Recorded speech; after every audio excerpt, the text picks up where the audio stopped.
ब्रेकनंतर आपलं स्वागत आहे। दिल्लीचा निकाल जवळपास स्पष्ट होत चाललेला आहे। या निकालावर संजय राऊत यांनी काय प्रतिक्रिया दिली आपण सुरुवातीला ती पाहूयात।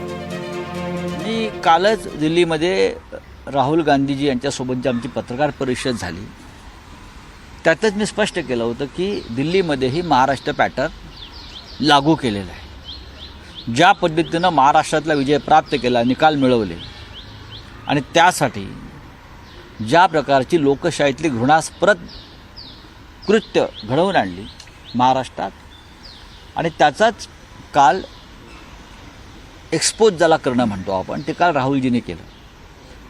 5 महिन्यामध्ये लोकसभा आणि विधानसभा या 5 महिन्याच्या काळामध्ये 39 लाख मतं वाढली। प्रौढ मतदाराचा जो आकडा आपल्याकडे आहे त्याच्यापेक्षा जास्त मतदान झालं आहे। मतदान आलं कुठून? चुनाव आयोगानं, निवडणूक आयोगानं जो आकडा दिला आहे मतदारांचा महाराष्ट्रातला, त्याच्यापेक्षा साधारण 40 लाख मतदान जास्त झालं असेल, आणि त्याचा हिशोब निवडणूक आयोग देत नाही, मतदार याद्या देत नाही। हाच पॅटर्न दिल्लीत राबवला गेला। त्याच पद्धतीनं महाराष्ट्रात त्यांना यश मिळालं त्या पॅटर्नचं। लेफ्टनंट गव्हर्नरच्या हातात संपूर्ण सत्ता असते, आणि त्या माध्यमातून त्यांनी केजरीवाल सरकारला 10 वर्ष कामच करू दिलं नाही, तुरुंगात टाकलं। मुख्यमंत्री, उपमुख्यमंत्री, मंत्री, आमदार, खासदार त्यांचे, जसं महाराष्ट्रात हाच पॅटर्न महाराष्ट्रात होता आधी, तो दिल्लीत लावला।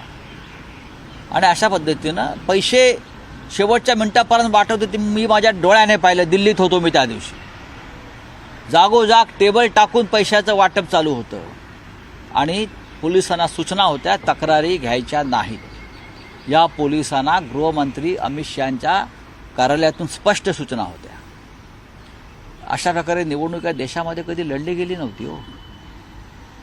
हार जीत होते, संघर्ष होतो, राजकारणात लढाई होते, पण अशा पद्धतीनं कोणी या देशात आतापर्यंत निवडणुका लढले नव्हते।